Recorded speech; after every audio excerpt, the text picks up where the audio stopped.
Assalamualaikum warahmatullahi wabarakatuh. Bismillah walhamdulillah wassalatu wassalamu ala rasulillah Sayyidina Muhammad ibn Abdillah wa ala alihi wa sahbihi wa man walah, la hawla wa la quwata illa billah, amma ba'du. Nawayna ta'alluma wa ta'lim wa tadhakur wa tadhkir wa naf'a wal intifa' wal ifadata wal istifadah wal hatha ala tamassuki bi kitabillahi wa sunnati rasulih wa du'a ila al huda wa dalalata ala al khair wa ibtigha'a wajhillah wa mardatihi wa qurbihi wa thawabihi subhanahu wa ta'ala ila hadratin nabiyil mustafa Muhammadin sallallahu alaihi wasallam. Al-Fatihah. A'udzu billahi minasyaitonir rajim. Bismillahirrahmanirrahim. Alhamdulillahi rabbil alamin, arrahmanir rahim, maliki yaumiddin. Iyyaka na'budu wa iyyaka nasta'in. Ihdinas siratal mustaqim, siratal ladzina an'amta 'alaihim ghairil maghdubi 'alaihim waladdallin. Amin.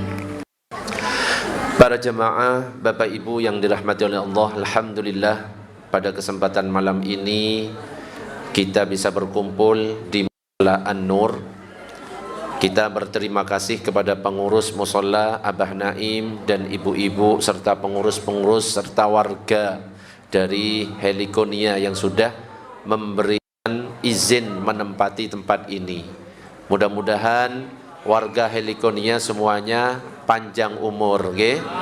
Sehat walafiat, qabul hajat-hajatnya, amin ya rabbal alamin. Sebenarnya kemarin itu sempat saya ngobrol agak malam sama Abah Naim via WA. Saya bilang ke Abah Naim gak usah nyiapkan apa-apa, cukup air. Betul Abah Naim?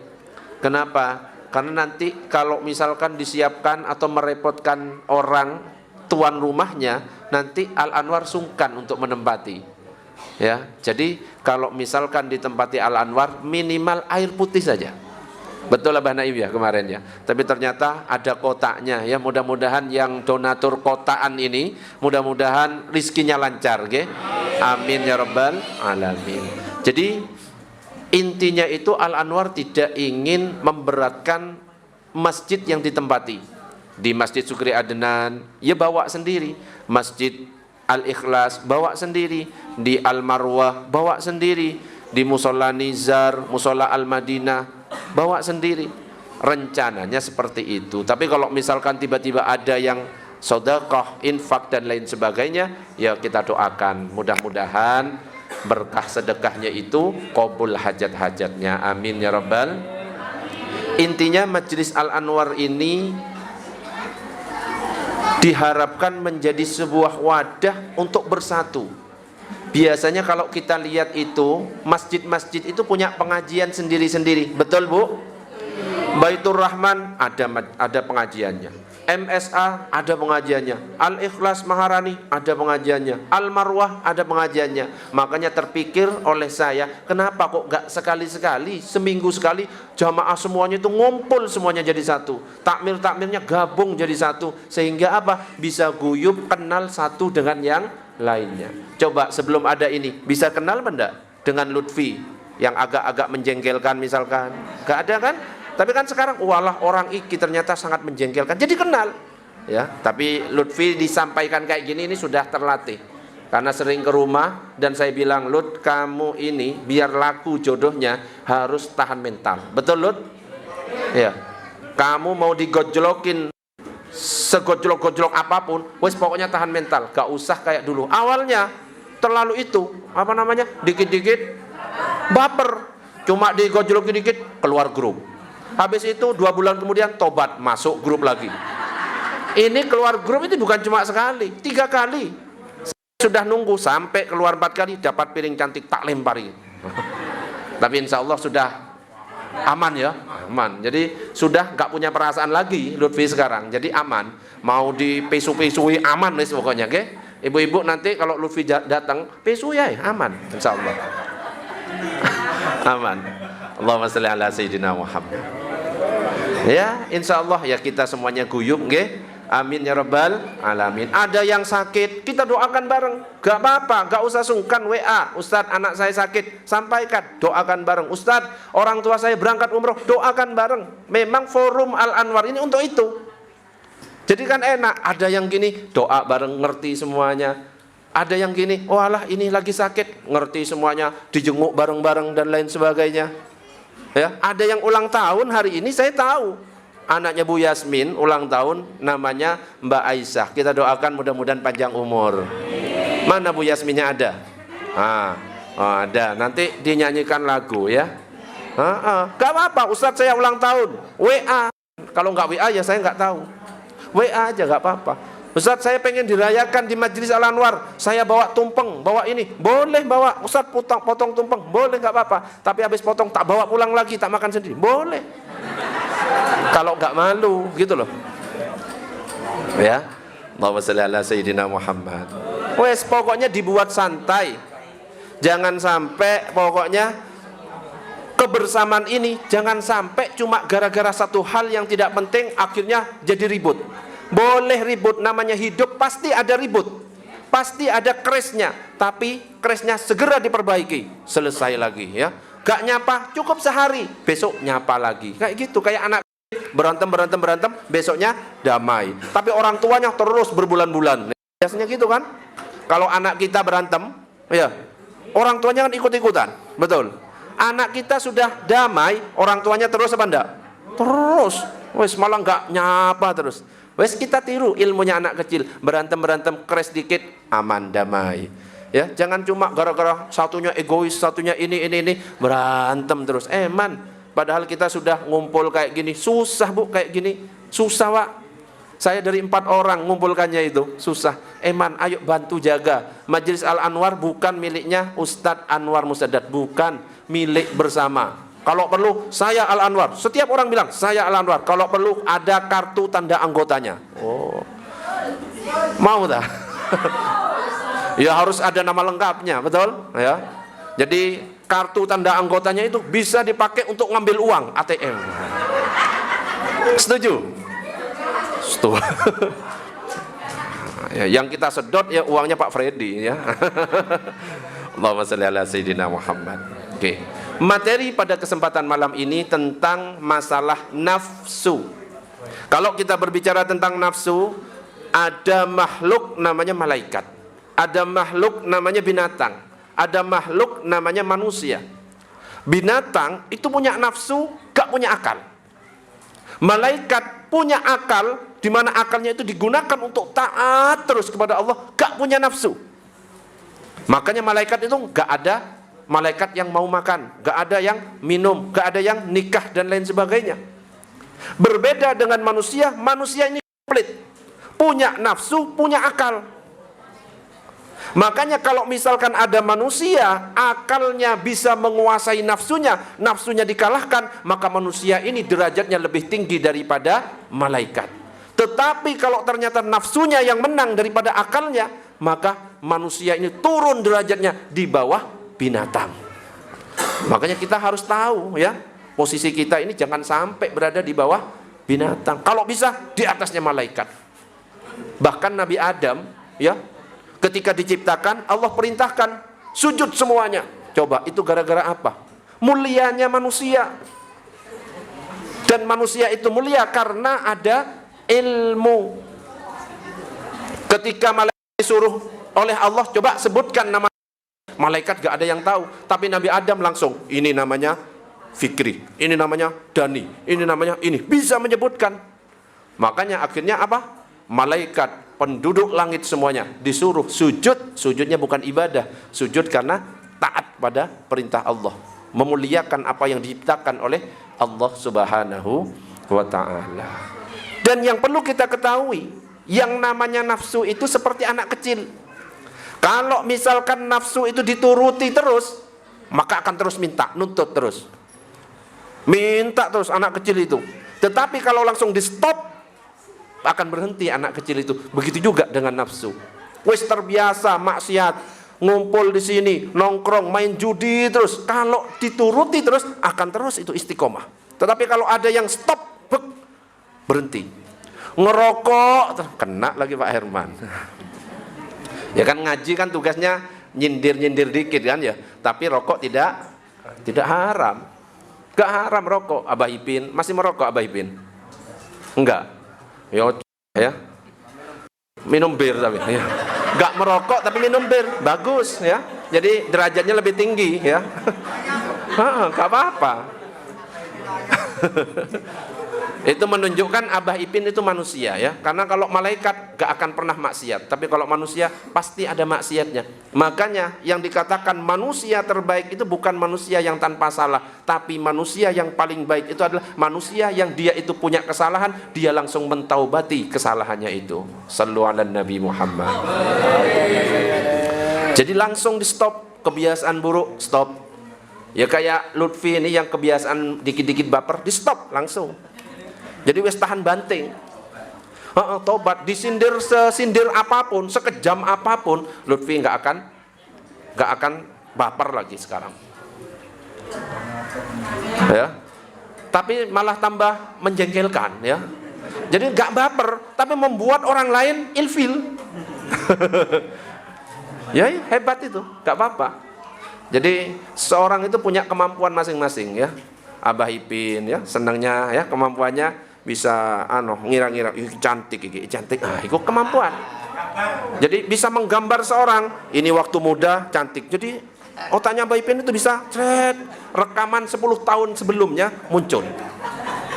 Ini Ustadz, saya beneran ini jujur dibonceng Abah Ipin. Ini Ustadz, kalau tak lihat ini sek mudanya itu pasti cantik ini Ustadz. Betul Wanda, ayo ngaku. Oh, dikira tak bocorin.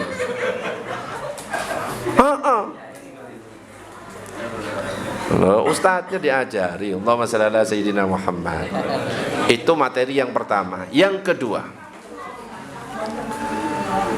kedua adalah jangan pernah berburuk sangka.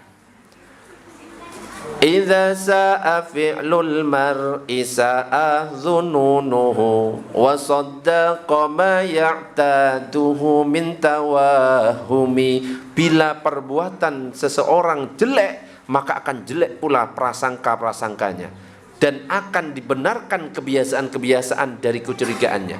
Jadi tanda seseorang itu perilakunya buruk bisa dilihat dari prasangkanya. Kalau kerjaannya suudzon terus iki, itu berarti perilakunya, sikapnya buruk itu orang. Begitu juga kalau kita pengen tahu isi hatinya seseorang, dilihat dari ucapannya. Ucapannya kotor, pasti hatinya kotor. Kayaknya yang tersakiti ini ya, orang-orang yang tersakiti betul gitu ya. Betul. Itu Bu Bagio ini kayaknya sudah mengalami Bu Bagio ya. Begitu sakitnya ya. Emang boleh sesakit itu? Oh enggak ya. Enggak apa-apa. Pokoknya kalau misalkan ada orang omongannya kotor, hatinya kotor. Omongannya baik terus, hatinya baik. Ibaratnya apa? Yang pernah saya sampaikan, ada sebuah teko yang diisi dengan air. Kalau airnya di dalam misalkan isinya air susu, disiram kepada gelas, maka yang keluar air susu sesuai dengan isi yang di dalam teko. Tetapi kalau isinya comberan, disiram seperti ini, keluarnya juga air comberan. Begitu juga orang yang ngomongnya itu kotor, mesa-mesu nggak jelas ya, suka fitnah, suka ghibah dan lain sebagainya, itu pertanda hatinya kotor. Kalau hatinya kotor itu biasanya banyak bintik-bintik hitamnya. Kalau sudah bintik-bintik hitamnya itu full, mati hatinya. Diberi nasihat gak bisa, mental terus. Na'udzubillah min. Makanya ya, yang biasanya suka ngerasani sambil nyabut iya ikut ya, sambil nyabutin kutu dan lain sebagainya, yang biasanya nongkrong di warung kopi sambil ngerasani orang, segera bertaubat. Gak apa-apa nongkrong di warung kopi, tapi jangan ngerasani. Sekali-sekali diganti, jangan ngerasani, tetapi memuji-muji. Nah, kayak Abah Ipin bonceng saya, muji-muji. Iku Ustaz, itu dulu saya pas muda iku cantik Ustaz. Daripada ngegosipin, ngerasani kejelekan-kejelekan, lebih baik kebaikan-kebaikan. Boleh kalau kita ngomongin kebaikan seseorang, boleh. Tapi kalau ngomongin kebaikan seseorang, jangan di depan orangnya, tambah besar kepalanya nanti ya. Nggak apa-apa. Ngomongin kejelekan kalau perlu, ya janganlah ya. Karena apa? Kalau ngomongin kejelekan, ngerasani itu istilahnya ghibah. Ghibah itu ngomongin orang di mana orang yang kita omongin gak ada di tempat itu pada waktu itu. Dan seandainya orang yang kita omongi mendengar akan sakit hati. Itu namanya ghibah. Dan itu dosa besar, bukan dosa kecil. Dosa besar. Dosa besar ini tidak akan diampuni kecuali dia minta maaf kepada orang yang dighibai. Makanya dikatakan al-ghibatu asyaddu minaz zina. Ghibah itu lebih berat daripada zina. Kalau zina gak perlu minta maaf ke orang lain, cukup kepada Allah. Gampang kalau Allah itu Maha Pemaaf. Tapi kalau orang lain belum tentu ketika kita punya salah dia akan memaafkan kita. Makanya kalau yang diomongkannya ternyata benar, namanya ghibah, dosa besar. Yang diomongkan itu salah, fitnah, sama-sama dosa besar. Makanya kalau misalkan kok kita lagi duduk-duduk terus ada yang ngomongin, jangan ikut dengarkan, mendengarkan saja meskipun diem, itu termasuk di dalamnya. Alih ke yang lain, apa ngomong apa kayak, atau kalau nggak bisa mengalihkan ke yang lain, wes izin pulang. Allahumma shalli ala sayyidina Muhammad. Oke, jadi rumusnya seperti ini. Kalau kita melihat orang lain, kita lihat sisi positifnya, jangan lihat sisi negatifnya. Tapi kalau ngelihat diri sendiri, sisi negatifnya keluarkan, nggak apa-apa. Supaya apa? Kita bisa memperbaiki kita. Dan kalau kita kebalikannya kan, lihat orang, pasti keburukan yang muncul. Kita lagi mau berjamaah sholat subuh, naik sepeda motor, ada orang nongkrong, kira-kira pikirannya gimana? Negatif pasti. Oh, ini nggak mau sholat. Loh, itu yang bahaya itu. Nggak boleh. Lihat sisi positifnya. Oh, jangan-jangan sudah sholat di rumahnya. Gitu aja.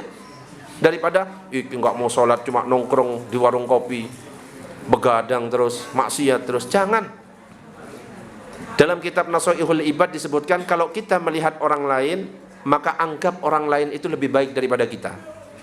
Lihat orang tua, orang tua ini pasti amalannya lebih banyak dari saya. Gitu. Lihat anak kecil, waduh, anak kecil ini pasti dosa-dosanya masih belum ada, sedangkan saya dosanya banyak. Lihat orang kafir, anggap dia lebih mulia. Jangan-jangan nanti saat mau meninggal diberi hidayah oleh Allah, matinya husnul khotimah. Saya yang sudah Islam dari lahir, ketika mau mati ternyata dicabut hidayahnya, matinya su'ul khotimah. Pokoknya anggap baik semuanya. Anggap baik semuanya. Husnudzon kepada orang lain, husnudzon kepada orang lain, su'udzon kepada diri sendiri. Sallu ala Nabi Muhammad. Ada pertanyaan sampai di sini? Karena tadi mulainya jam 8 ya, isaknya sudah sampai setengah 8. Jadi itu loh, sudah jam setengah 10. Padahal sholawatannya baru sedikit, ceramahnya baru 25 menit, sudah mau jam setengah 10. Ada pertanyaan? Silakan. Kalau ada pertanyaan ya bebas, nggak harus yang saya omongkan, bebas pertanyaannya. Nggak ada? Ya boleh, silahkan. Waalaikumsalam warahmatullahi wabarakatuh. Ya. Kalau kita mempunyai seseorang ada kecil laki-laki, kita salaman, maka itu oh punya wudu, nyentuh laki-laki anak kecil, usianya 5 tahun, ya. Tapi sudah sunat. Ya nggak ngecek Pak Herman, ngecek sunat pada. Ya ketemu Pak Herman, ya masa ngecek Pak Herman sudah sunat apa belum? Orang-orang loh belum yakin kalau Pak Herman sudah sunat. Apalagi ustadznya. Apalagi Abah Joni. Belum yakin semuanya. Belum tentu sunat. Oke, yang perlu kita perhatikan, batalnya wudu, salah satu batalnya wudu itu adalah menyentuh yang bukan mahram. Laki-laki dan wanita yang bukan mahram saling bersentuhan, dan yang bersentuhan itu kulit. Kalau bukan kulit tidak batal. Contoh, kalau misalkan yang kita sentuh rambut itu bukan kulit, maka tidak batal. Istri termasuk bukan mahram. Makanya kalau suami menyentuh istri itu batal. Istri sendiri, apalagi istrinya ya. Tapi kalau misalkan seorang suami nyentuh istri bukan kulitnya, misalkan rambut, tidak batal. Atau gigi, tidak batal. Kuku, tidak batal. Karena apa? Gigi, kuku, rambut tidak termasuk kulit. Karena yang membatalkan itu kalau kulit ketemu kulit, baik sengaja ataupun tidak sengaja, syahwat atau tidak syahwat, kecuali ada penghalang. Kalau yang disentuh adalah kain, tidak batal. Makanya kalau bapak-bapak kalau mau berangkat kerja, mau salaman sama istri, kok sudah punya wudhu, ya sudah, jangan salaman, tapi jambak rambutnya. Saya mau berangkat. Atau giginya diketuk, assalamualaikum. Kukunya aja disentil, assalamualaikum, nggak batal. Tapi kalau bersalaman, batal. Kecuali pakai pendapatnya Imam Malik, tidak batal. Tapi wudhunya harus pakai Imam Malik juga. Wes gak usah mikir yang susah-susah. Itu kalau sesama dewasanya. Nah sekarang anak kecil, bagaimana kalau kita menyentuh anak kecil? Sebenarnya pendapat banyak. Ada yang mengatakan, ini ya ekstrimnya, beberapa pendapat 4 tahun disentuh batal, ekstrim. 6 tahun disentuh batal, ekstrim juga masih, anak kecil soalnya. Tetapi ada jumhur ulama mengatakan kalau yang batal itu adalah yang balik baru batal, sesama dewasanya. Atau ada yang belum balik tapi sudah membuat kita ada rasa senang kepada anak kecil itu. Maksudnya ngerti kan? Kok ini menyenangkan dilihat, batal. Jadi kalau misalkan kita nggak ada rasa senang, ya nganggep anak kecil, ya kayak gini misalkan, ya kayak ini enggak, ya Pak Wahana besar Pak Wahana ya kayak ini, ya yang di Abah Naim, nggak batal selama kita nggak ada rasa senang, karena kita pakai pendapat jumhur ulama. Tapi kalau kita lihat pendapat-pendapat yang lain, usia 4 tahun ada yang mengatakan batal.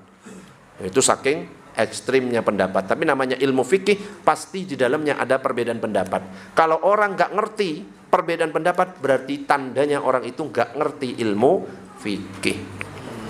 1. Ada kemudian yang berlanjut, Ustadz, kalau memang menyentuh istri itu batal, kenapa Nabi pernah diceritakan dalam hadis mau sholat mencium kening istrinya dulu, betul? Terus kemudian nggak pakai wudhu. Oke, menurut Imam Bukhari, hadis yang mengatakan seperti itu hadisnya dhaif, lemah. Artinya tidak bisa dijadikan dalil. Kalaupun hadisnya itu sahih, hadisnya benar, kita lihat kebiasaan orang Arab dulu. Orang Arab dulu sampai sekarang biasanya pakaiannya kayak apa? Pakai cadar. Cadar itu yang kelihatan adalah matanya. Keningnya berarti tertutup. Kalau Nabi mencium keningnya istrinya, berarti yang dicium kulit apa kain? Kain. Artinya batal atau tidak? Tidak. Makanya Nabi tidak pakai wudhu lagi. Ada lagi biasanya yang komplain, Ustadz, pernah dalam hadis diceritakan Nabi lagi sholat tahajud, istrinya tidur, kakinya digerakkan gini. Paham maksudnya? Karena menutupi, kakinya dilewatkan, dipinggirkan lagi. Loh itu nyentuh, tapi kok masih sholat? Dilihat dulu, emangnya istrinya Nabi kalau tidur pakai rok mini? Kan enggak, pasti pakai baju yang panjang, gamis. Jadi yang disentuh bukan kulit kakinya, tapi yang disentuh adalah kainnya. Makanya Nabi tetap langsung sholat, tidak berhenti. Allahumma shalli ala sayyidina Muhammad. Ada pertanyaan? Ya, Jaka. Assalamualaikum warahmatullahi wabarakatuh. Apakah puasa Senin Kamis boleh digabung dengan puasa Senin Rajab? Terima kasih. Apakah puasa Senin Kamis boleh digabung dengan bulan Rajab? Puasa Senin Kamis itu puasanya Nabi Muhammad. Ada puasa Nabi Daud. Hari ini puasa, besok enggak. Hari ini puasa, besok enggak. Kalau 1 tahun mengamalkan puasa Daud berarti 6 bulan kita berpuasa, 6 bulan tidak puasa. Ada puasa Senin Kamis, itu puasanya Nabi Muhammad. Ada puasa Ayyamul Bid tanggal 13, 14, 15, itu puasanya Nabi Adam. Nah, Sekarang pertanyaannya bagaimana Ustadz kalau misalkan puasa Senin Kamis, puasa Daud atau puasa Ayyamul Bid digabung dengan puasa Rajab?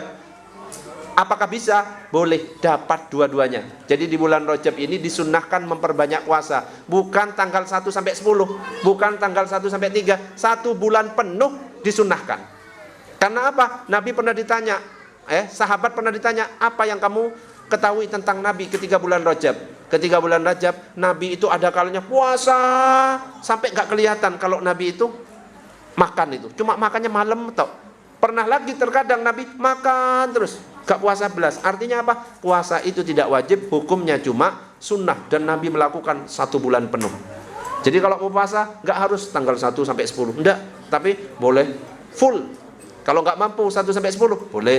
Ustadz saya ambil 3 hari, boleh. Ambil 1 hari, boleh. Ustadz saya lakukan Senin dan Kamis, dapat double. Karena kita niatnya Senin, dapat pahala puasa Senin. Karena dilakukan di bulan Rajab, Rajabnya juga ngikut. Bisa dipahami? Jaga sembung naik ojek, gak nyambung jet. Ada pertanyaan? Ya, Fauzan dulu. Herman penutup sekalian. Ya, Fauzan. Kita termasuk orang munafik apa enggak kalau misalnya Kita apa kamu? Kamu aja lah. Masa ngajak-ngajak munafik kok ngajak-ngajak? Ya, terusan. termasuk orang munafik apa enggak kalau misalnya sholat di masjid itu kita pakai pakaian yang sopan gitu, Ustaz. Kita pakai baju koko, sarungnya ya intinya kayak sopan lah ini.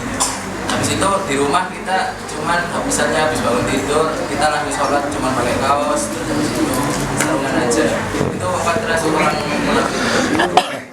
Apakah kita termasuk munafik? Kalau di masjid keluar kemana-mana pakaiannya rapi, bagus, gamisan, ya baju koko sing bagus. Tapi kalau di rumah kaosan, sarungnya yang bekas, gitu kan? Apakah munafik? Ingat, yang tahu seseorang itu munafik atau tidak hanya Allah. Kalau kepada diri sendiri kita suudzon, jangan-jangan saya munafik, boleh. Tapi kalau orang lain yang kita tunjuk, itu yang salah. Faham maksudnya? Rumusnya kan tadi sudah saya sampaikan. Husnudzon kepada orang lain, suudzon kepada diri sendiri. Tapi kalau misalkan Fauzan mau suudzon, jangan-jangan saya munafik, boleh. Tapi kalau Fauzan malah nunjuk ke Pak Herman kalau di rumah cuma kos kotang, tapi kalau di sini pakai baju koko kayaknya bijak di mana gitu. Nah, itu nggak boleh. Ya. Tapi kalau misalkan seandainya kita nilai diri sendiri, ya kita lihat niat kita itu gimana. Kalau ternyata kita ke masjid pakai baju gini, pengen dilihat orang lain biar keren gagah, nah itu sudah ada tanda munafik. Gak jujur kepada diri sendiri. Tanda munafik itu bukan cuma 3, banyak. Ya, ngomong berdusta, ketika berjanji khianat, tidak sholat berjamaah untuk laki-laki, munafik. Makanya saya paling gak setuju dulu waktu pemilu yang rame-rame itu, tidak, masjid ini tidak menyolatkan orang munafik. Jangan-jangan kita termasuk orang munafik. Kenapa? Kita pernah bohong apa enggak? Pernah. Pernah gak sholat berjamaah apa enggak, bapak-bapak? Pernah. Munafik kabeh, itu termasuk, itu tanda-tanda munafik. Makanya jangan menilai seseorang ini munafik, ini gak ikhlas, jangan. Ya, ini riya, enggak. Belum tentu orang yang mengumumkan amalnya itu belum tentu riya. Hamba Allah 1 juta, Rafiq 1 juta. Yang ikhlas hamba Allah apa Rafiq? Yang satunya hamba Allah. Hamba Allah 1 juta, Rafiq 1 juta. Yang ikhlas yang mana? Yang mana? Belum tentu. Belum tentu Rafiq yang disebut namanya, belum tentu riya, belum. Karena bisa jadi Rafiq tujuannya adalah man dalla ala khairin falahu mislu ajri fa'ilihi. Ingin menunjukkan kebaikan kepada orang sehingga orang lain termotivasi untuk melakukan, dapat pahala. Bukan Rafiq ini yang ikhlas ya. Nah, iki ya sama kayak kita ya. Sama. Dan yang hamba Allah belum tentu juga ikhlas. Ya bisa ikhlas, bisa juga tidak.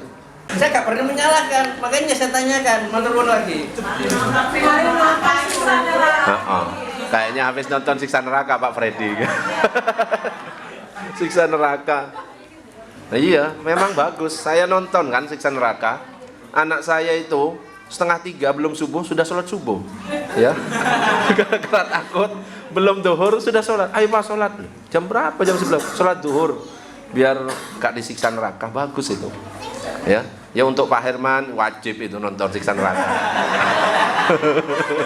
Lutfi kayak gini, kayak model-model yang menjengkelkan. Wajib nonton siksa neraka. Wes nonton sendiri Lut, gak usah gandeng ceweknya orang ya. Ya, wes. Jadi Di neraka terputus. di neraka ternyata berzikir. Jadi tidak harus Pak Freddy masuk neraka dulu untuk menceritakan itu. Ya. Jadi memang saya pernah diceritakan oleh ibu saya. Orang-orang ketika yang masuk surga dimasukkan ke surga semuanya. Yang neraka sudah dimasukkan ke neraka semuanya. Wes sudah masuk sesuai amalnya masing-masing. Tapi kalau orang Islam meskipun dia itu masuk neraka akan tetap diangkat masuk surga tetap. Setelah dosa-dosanya dihapus, dihilangkan di dalam neraka.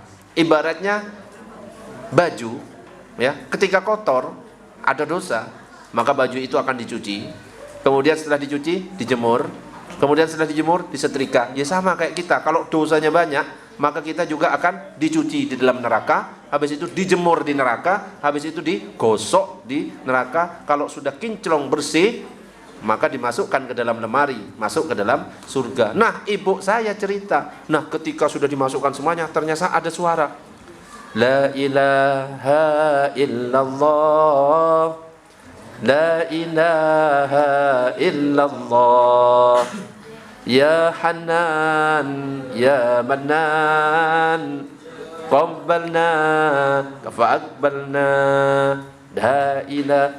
Zikirnya orang neraka waktu itu. Dicari, loh kok ada suara kayak gini? Dicari oleh malaikat. Cari malaikat, ini suara di mana? Ternyata orang ini ada di paling bawahnya neraka, paling bawah sekali. Diangkat karena berkat zikir itu.